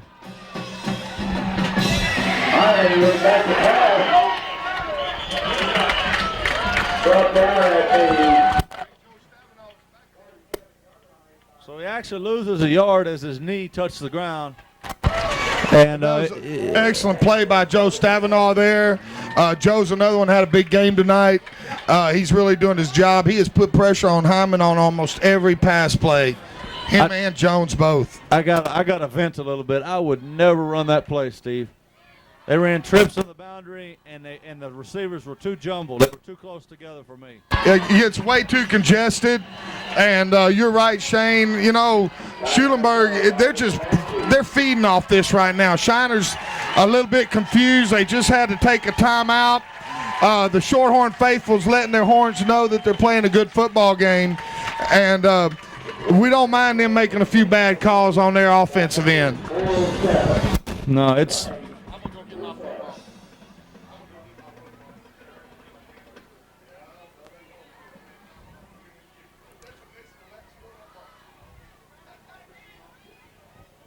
down here 4th and 8. Double wing.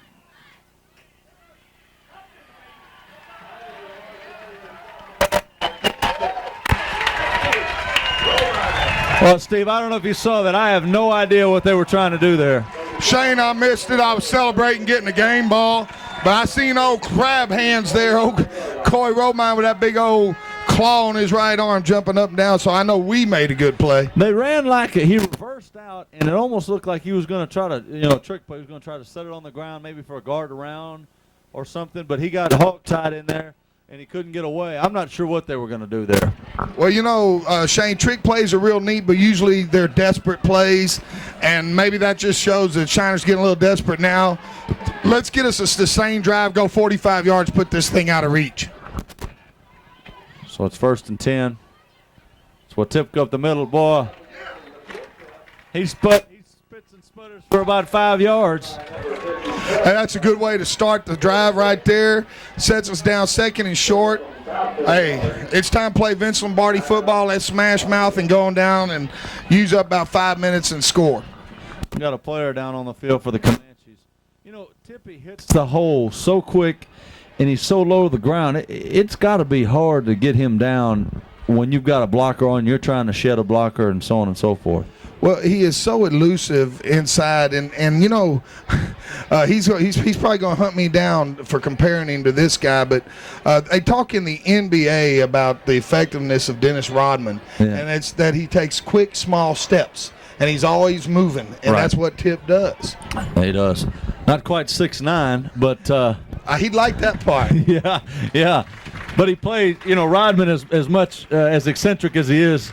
He does give 110% every time he's out on the court. Oh, there's no doubt about it. I hate the guy. I love his play. You know? Right. With Tip, I don't know the young man, but I love him already, and I really like his play a lot too. Right, exactly. So big gain on first, and boy number 50, he must have a pretty tough injury for the Comanches. He's very gingerly walking off that field. We just hope he's not hurt too bad. Well, that's big Chris Walson, and he's a senior, and you know, I read in the sticker he's one of their leaders on the line on both offense and defense, and when you're chasing 23 points with 9 minutes left in the ball game, you can't afford to lose any of your big horses up front. No, definitely not. So the Horns will come out in a pro set into the boundary. Offset eye back this way. Let's see if they do the double dive here. No. Nice play.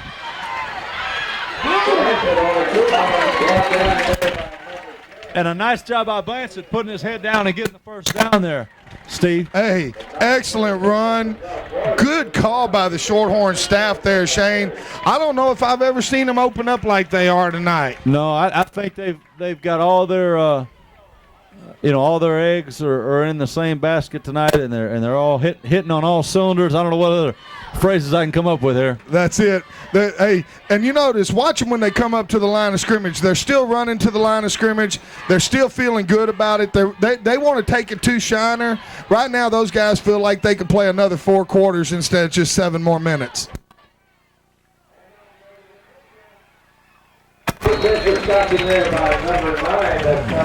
And Tippy with a nice gain. Also a nice form tackle by number 9 for the Comanches.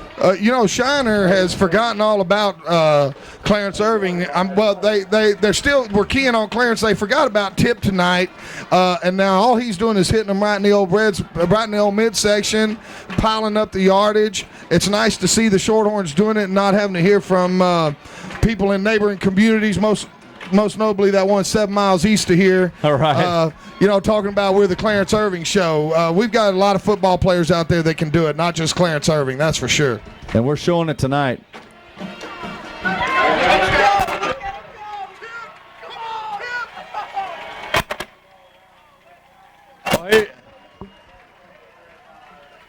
And a wonderful run by Tippy Watipka. A heck of a job by that offensive line. I don't know if we've mentioned them this evening, so we'll go through. We got Pat Mart at center, Valenzuela at right guard, John Davis at right tackle, left guard Chip Bubella, and left tackle is Joe Stavanoa. And that line has provided some excellent holes tonight. Oh, huge holes by the line. Tippy could smell the end zone. Horns are in business. 1st and goal from the 3.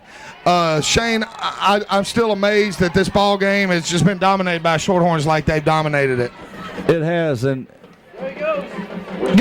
to start the season, the first 3, you would never, especially after that East Bernard game, you would never have imagined that we would have been so efficient and capitalized on so many mistakes of other teams. I mean, we talked about the Weimar game after the game at length about how it could have been a lot closer ball game had Weimar done the little things, taking care of the ball, not had the penalties.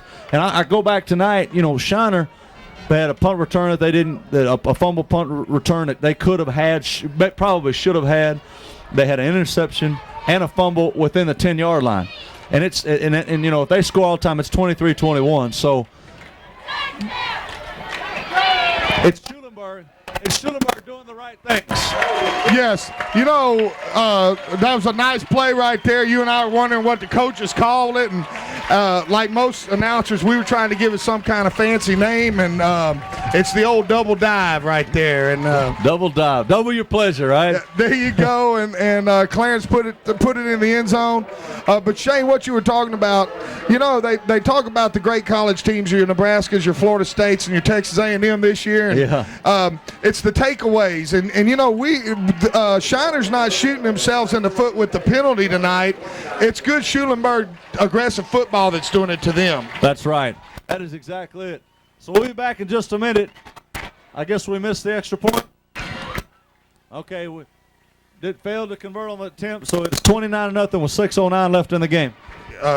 Welcome back, Shorthorn fans. Shane Holas is over talking to Coach Casper and getting a little clarification on what's going to happen after this ball game's over with the Horns.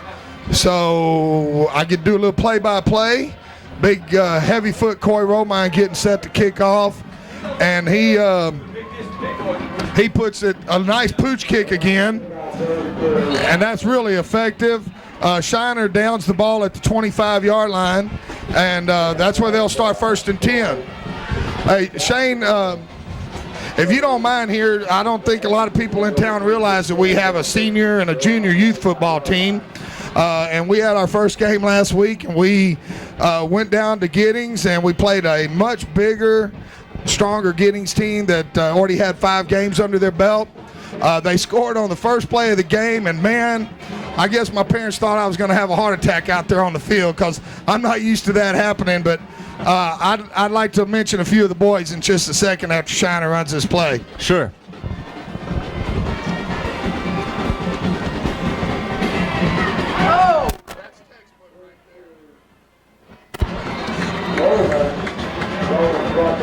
Well, that's classic Veer right there, Shane. But real quick, let me run down some future Shorthorns for you.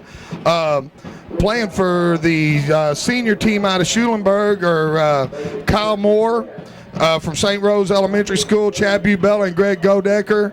They all 3 had outstanding games. Godecker caught a 61-yard touchdown pass. They got brought back, unfortunately, because of a homer call with the refs. But Chris Delaney and Zach Manchester, Kevin Valenzuela, whose big brothers had a heck of a ball game tonight for the Shorthorns. Sure has. Big Josh Berger. Tell you what, those are all going to be good ball players. We've got Justin Coleman and Marlon Robinson. And then my son's on the team, too. We let him play a little bit, and that's Steve Simon. So good luck to the little Shorthorns. That's right. And y'all come on out next. Oh!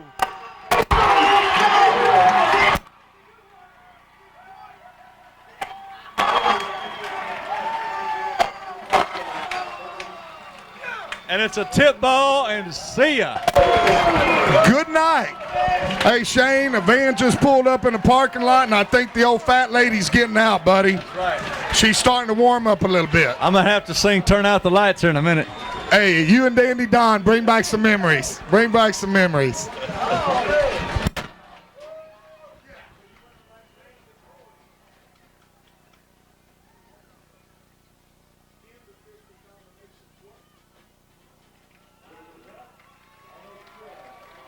And the extra point's good. So it's with 5:15 left in the game. It is 36-0 Schulenburg. And would you ever imagine, Steve, that we would have put on a classic display of tail kicking like this? Hey, it has been picture perfect offensively and defensively. The Horns have hit on all cylinders, like you were saying earlier, Shane.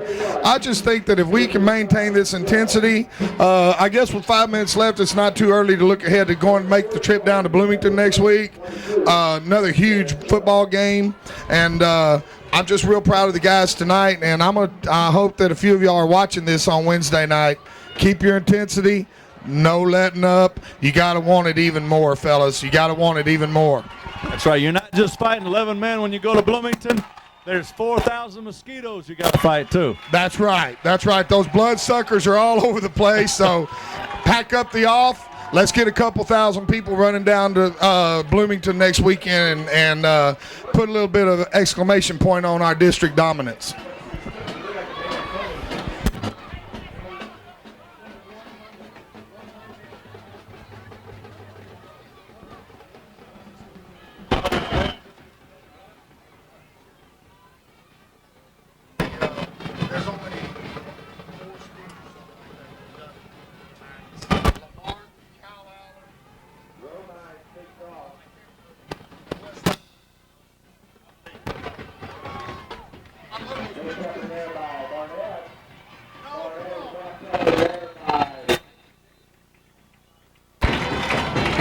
Nice stop there by Romine and Bubella. And Steve, we were just talking about this is the 100th win for the Horns in the 90s, and that's only has been accomplished by a handful of other teams in the state, all classifications. That's right.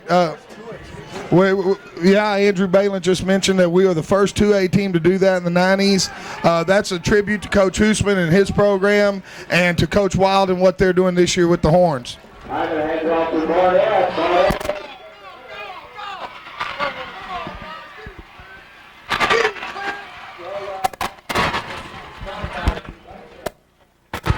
Fans, if y'all missed that one, that broad back in the way was mine. I jumped in front of the camera. I got a little excited there. Good job. Good job by Banjo and Kurt. Banjo and Kabinka ran him down there, huh, Shane? Yeah, it was a good job by them taking the pursuit angle, and boy, Kurt really had to hustle because he had to kind of turn himself around. No doubt about it. Kurt showed that he's going to definitely be reckoned with in the sprints come the spring. And, the Shiner running back, they claim that he can run away from almost everybody. Well, the almost is in our backfield with Banjo and Kurt. That's right. So they come out in double wing, and with 4:55 for Schulenburg Pride, we need to hold them here.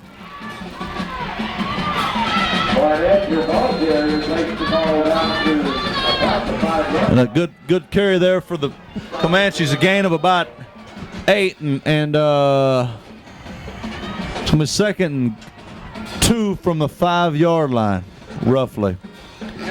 Pat Marty and Blake Vizchera made that stop there, Shane. And Blake's came all the way from the left side of the field. Our defense is really flying around, and that's still good to see.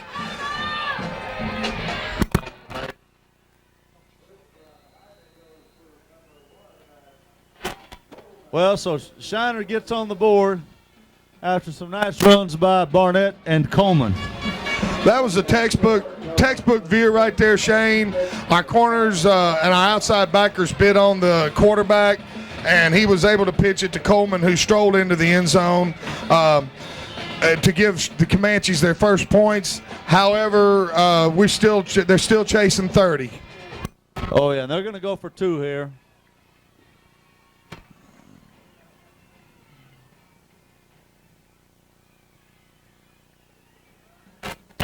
Pick it up, go.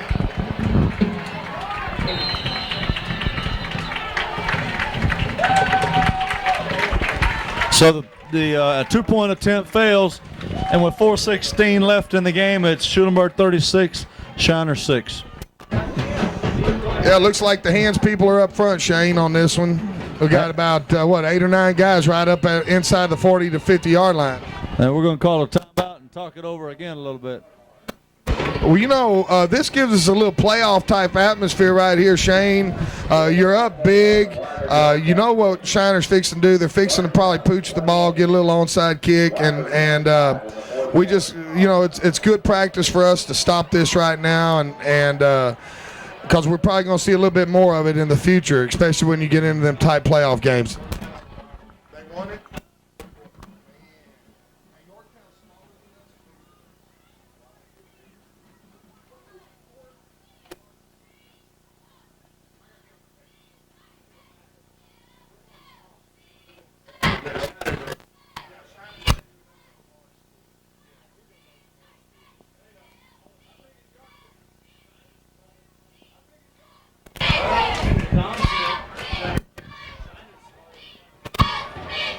I got to pull my book out. I thought we were 4th or 5th.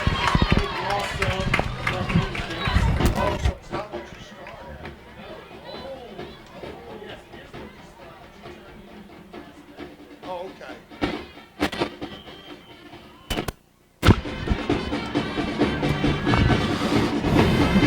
So the hand teams are ready for just about anything. Well, I used to hate these onside kicks, boy, because everybody's going to be charging hard. There's going to be a lot of bodies flying around.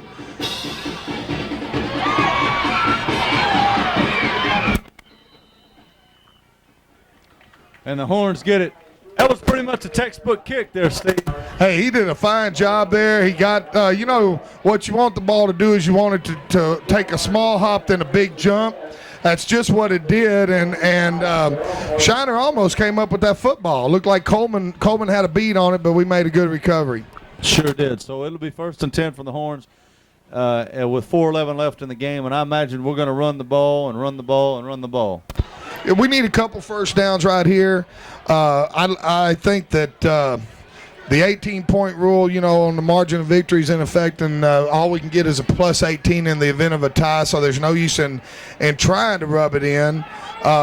Let's just get some first downs, and if we score, great. And Tippy carries the pile forward for about 2 yards behind that wonderful offensive line. Hey, those Horns have been blocking up front. Pat Marty, Chip Bubella, Big John Davis. He's had a heck of a game on both sides of the ball. All of those young men have had a heck of a game on both sides of the ball tonight. And with the injuries and grades and all that, I mean, there's been a lot of double time tonight. Right. And you're right. The legs look good and they look fresh. And exactly. And when you got them big linemen, even though our linemen are all very well built and they're not your fat boys or your roly-poly boys, they're good size, good strong young men, you got to get tired out there.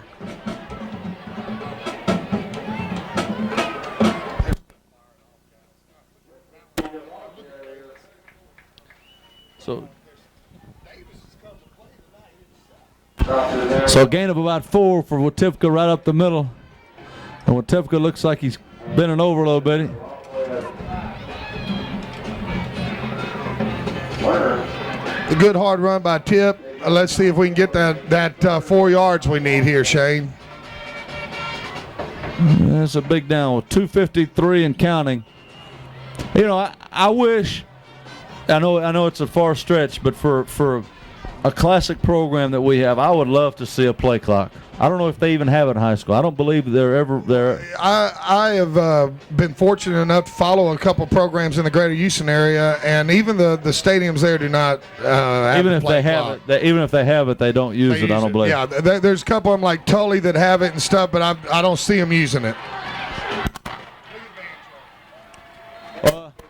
He's something else, isn't he? Hey, that was a great run. We've been running tip. We've been hitting them in the belly. All of a sudden outside with Banjo. He made a great move. And the fat lady just walked through the gate, Shane. Yeah, she did. She's tuning up.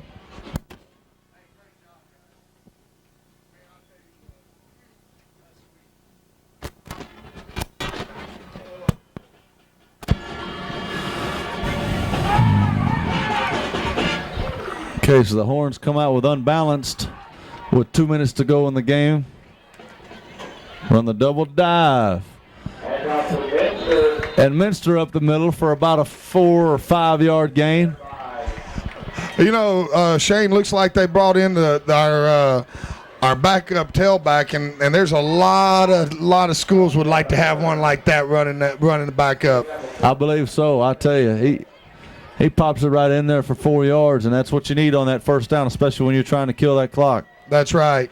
And, Minster's, when he comes in, even though he's played defense all night long and done a great job on defense, his legs are still fresh. He's got the adrenaline pumping because he wants to run the football. He's done a good job in the past running it. And I really like seeing him out there getting tough yards, giving Clarence a good blow to finish this game. And like you said, that offensive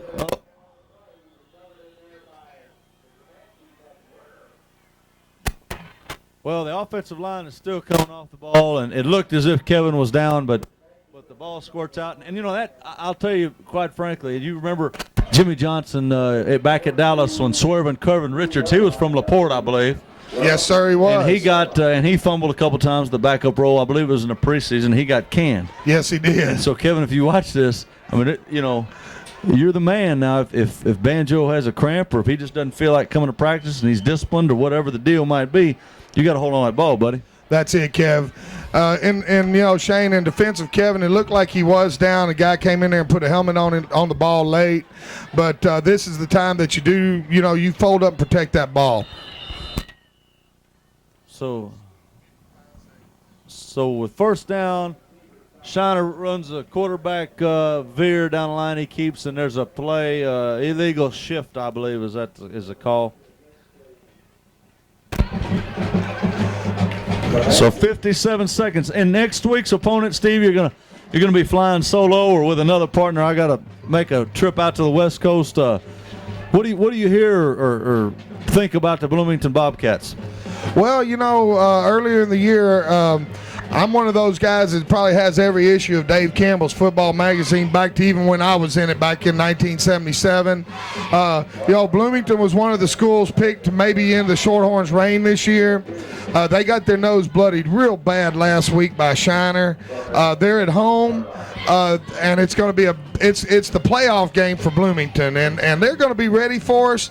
We've got to go down there and put forth the same effort on their yard like we did in ours tonight. You know, I'll tell you,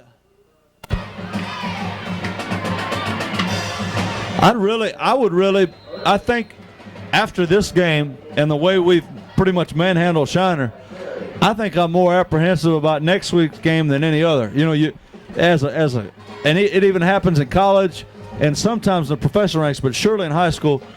You know, Shiner, you beat a team by 30 points, and that team beats your next opponent by 40 whatever, and you think, well, we're 70 points better. We don't have to practice hard. We don't have to run our sprints hard, you know, and the coach may get on you, but you think, you know, deep down you think, oh, he just, you know, is worried because he gets paid and our parents, you know, expect perfection and all that.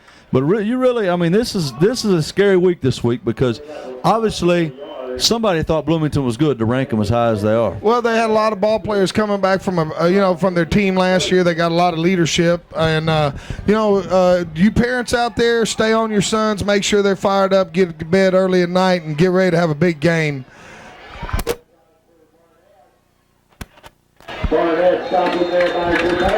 That's it, bud. And that's the ball game. So with a big, huge district win for the Schulenburg Shorthorns, they extend their streak to 42 games of district dominance. And Steve, we look forward to another good one next week down in Bloomington. Hey, you enjoy your trip out to the West Coast to watch Donald play a little quarterback for the Oakland Raiders. And we're going to go down, make that 80-mile run down to Bloomington, and hopefully have a good drive back. And I'll talk to you when your bird lands on Sunday or Monday, and we'll have a good report for you. Sounds like a winner.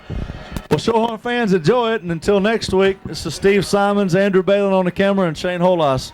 Good night.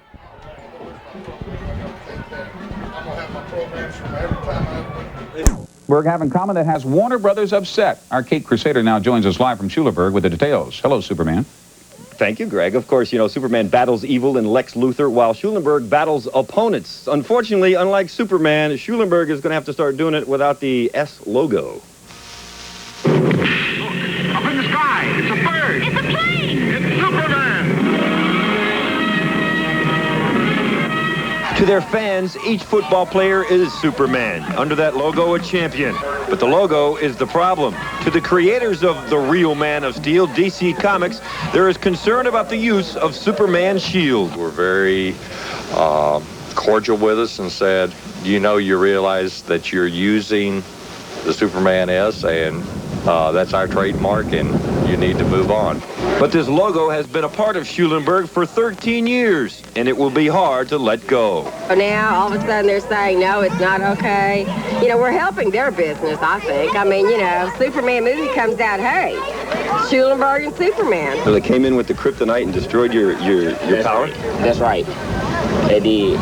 So you got to get your power from somewhere else for tonight, huh? Yes, I do. Irving found an alternate power source. This run of 17 yards, good for his first of 2 second-quarter touchdowns. They can take our logo, but they can't take the feeling, so that's all that matters.